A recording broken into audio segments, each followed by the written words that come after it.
അതുകൊണ്ട് ഞാൻ കൂടുതലൊന്നും ദീർഘിപ്പിക്കുന്നില്ല കേട്ടോ, സമയം ഒത്തിരിയായി. പുണ്യം കൊണ്ട പൂക്കാലമായ റംസാൻ മാസത്തിൽ എനിക്ക് പറയാൻ പറ്റിയ ഒരു ചെറിയ സംഗതി കൂടെ നിങ്ങളെ ഞാൻ ഓർമ്മിപ്പിച്ചിട്ട് ഞാൻ നിർത്താം. ഇസ്ലാമിലെ ആദ്യത്തെ വിശ്വാസി ആരായത് നിങ്ങൾക്കറിയാം. ഒരു പുരുഷനൊന്നും ആയിരുന്നില്ല, ഒരു സ്ത്രീയായിരുന്നു, ഒരു ശക്തമായ ബിസിനസ് വനിതയായിരുന്നു എന്നുള്ളതാണ്. ഖദീജ ബിൻത് ഖുവൈലിദ് റളിയല്ലാഹു അൻഹ എന്ന് പറയുന്ന സ്വയം സമർത്ഥയായ ബിസിനസ് മുഖുകൾ എന്നൊക്കെ പറയാൻ പറ്റുന്ന ഒരു സ്ത്രീ, മക്കയിലെ ഏറ്റവും സമൃദ്ധമായ സ്ത്രീകളിൽ ഒരാളായിരുന്നു ഇസ്ലാമിലെ ആദ്യത്തെ വിശ്വാസിയായ ഖദീജ റളിയല്ലാഹു അൻഹ എന്ന് പറയുന്നത്. ലിംഗഭേദഗതി നോംസുകളെല്ലാം തകർത്തുകൊണ്ട് ഇക്കാലത്തെ മോഡേൺ ഫെമിനിസത്തിന്റെ ധാരണകളൊക്കെ എത്തുന്നതിന് മുമ്പ് തന്നെ 40-കാരിയായ ഖദീജ വളരെ വിജയകരമായിക്കൊണ്ട് സ്വതന്ത്രമായിക്കൊണ്ട് കച്ചവടം ചെയ്ത് ജീവിച്ച് പോകുന്ന മാതൃക കാണിച്ചു തന്നിരുന്നു. അന്ന് 25 വയസ്സുള്ള ഒരു ചെറുപ്പക്കാരനെ കാണുകയാണ്. മുഹമ്മദ് എന്ന് പറയുന്ന പ്ലീസ് ബി അപ്പോൺ സല്ലല്ലാഹു അലൈഹി വസല്ലം ഒരു വ്യാപാരിയായിരുന്നു, ഒരു മെർച്ചന്റ് ആയിരുന്നു. അദ്ദേഹത്തിന്റെ സത്യസന്ധതയും സത്യനിഷ്ഠയിലും കണ്ടിട്ടുണ്ട്, അതിന് കൈകാര്യം ചെയ്യാനുള്ള ശേഷിയും കണ്ടുകൊണ്ട് ഈ ഖദീജ ബിൻത് ഖുവൈലിദ് റളിയല്ലാഹു അൻഹ എന്ന് പറയുന്ന ഖദീജ ബീവി അദ്ദേഹത്തെ കല്യാണം കഴിക്കുന്നതിന് വേണ്ടി റിക്വസ്റ്റ് ചെയ്യുകയാണ്. 15 വർഷത്തെ പ്രായഭേദമുണ്ട് കേട്ടോ.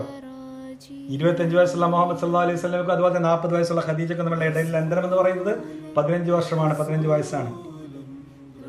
അന്നത്തെ കാലത്ത് ഈ രംഗത്തെ യുവാക്കളൊക്കെ തന്നെ തന്നെക്കാൾ പ്രായമുള്ള സ്ത്രീയുമായി വിവാഹം ചെയ്യുന്നതൊക്കെ തന്നെ അസാധാരണമായിരുന്ന ഒരു കാലഘട്ടത്തിലൂടെയാണ് അന്ന് കടന്നുപോയിരുന്നത് എന്നുള്ളതാണ്. അവരുടെ പ്രണയം അംഗീകൃതമായ പരമ്പരാഗത വിശ്വാസങ്ങളെല്ലാം തന്നെ ബേസ്ലെസ് ട്രഡീഷനിലൊക്കെ ഒന്ന് അധിഷ്ഠിതമായിരുന്നില്ല എന്നുള്ളതാണ്. Muhammad peace be upon him സല്ലല്ലാഹു അലൈഹി വസല്ലം തൻ്റെ ആദ്യത്തെ റിവിലേഷൻ വഹി ലഭിച്ചതിന് ശേഷം വളരെയധികം ബുദ്ധിമുട്ടി പ്രയാസപ്പെട്ടു നിൽക്കുന്ന സമയത്ത്, ശരീരമെല്ലാം വിറച്ചുകൊണ്ട് നിൽക്കുന്ന സമയത്ത്, ബുദ്ധിമുട്ടി ഭയപ്പെടുന്ന നിലയിലായിരുന്നു സ്വന്തം ശരീരം തന്നെ ഉണ്ടായിരുന്നത്.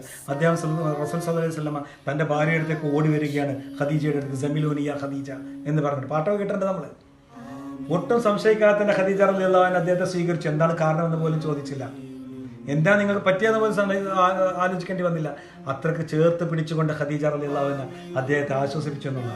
ഇസ്ലാമിക പ്രസ്ഥാനത്തിലെ ആദ്യത്തിലൊക്കെ സാമ്പത്തികമായിട്ട് കൊണ്ട് വളരെയധികം കഷ്ടപ്പെട്ടിരുന്ന സമയത്ത് ഇസ്ലാമിക പ്രസ്ഥാനത്തിന് സാമ്പത്തികമായിട്ട് വളരെയധികം സഹായിച്ചിരുന്ന ഒരു ധീര വനിതയായിരുന്നു റസൂലിന്റെ പുണ്യപത്നി ഖദീജ റളിയല്ലാഹു അൻഹ എന്ന് പറഞ്ഞു. ഒരുപാട് പ്രയാസങ്ങളും ബുദ്ധിമുട്ടുകളും അനുഭവിക്കുന്ന സമയത്ത് ഖദീജ റളിയല്ലാഹു അൻഹ വെറും ഒരു ഭാര്യമായി കൊണ്ട് നിലകൊണ്ടിട്ടില്ല എന്നുള്ളതാണ്.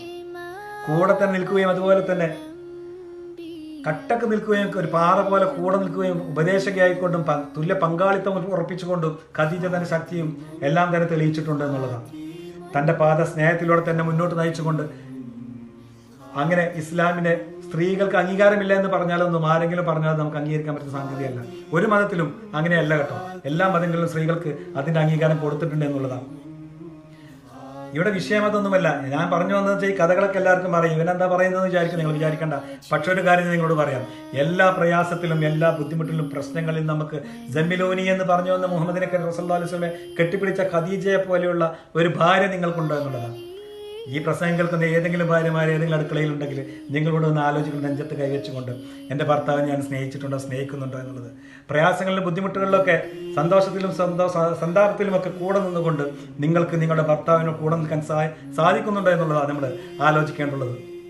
ഒരു കാര്യം കൂടെ പറയാം, എല്ലാവർക്കും റസൂലിൻ്റെയും അതുപോലെ തന്നെ ഖദീജ റളിയല്ലാഹു അൻഹയുടെയും ഈ ഒരു പ്രണയത്തിൻ്റെയും അതുപോലെ തന്നെ സ്നേഹത്തിൻ്റെയും പാതയിലൂടെ നടന്നു പോകാൻ, അവർ കാണിച്ചു തന്ന വഴി, ആ സ്നേഹത്തിൻ്റെ പാത കടന്നു പോകാൻ നമുക്കെല്ലാവർക്കും സാധിക്കട്ടെ എന്ന് ഞാൻ നിങ്ങളോടെല്ലാവരോടും റിക്വസ്റ്റ് ചെയ്യുകയാണ്. സമയം ഒരുപാടായി, സമയമില്ല. എന്തായാലും എല്ലാവർക്കും ഈ നോമ്പ് മുഴുവൻ അനുഷ്ഠിക്കാനും അതുപോലെ തന്നെ പെരുന്നാൾ കഴിക്കാനുമുള്ള തൗഫീഖ് നൽകട്ടെ എന്ന് ഞാൻ എല്ലാവരോടും പ്രാർത്ഥിക്കുന്നു. എന്തായാലും ഞാൻ നിർത്തുന്നു. അസ്സലാമു അലൈക്കും വറഹ്മത്തുള്ളാഹി വബറകാതുഹു. എൻ്റെ മറ്റു മതസ്ഥർക്ക് എല്ലാവർക്കും നമസ്കാരം. Thank you. അസ്സലാമു അലൈക്കും.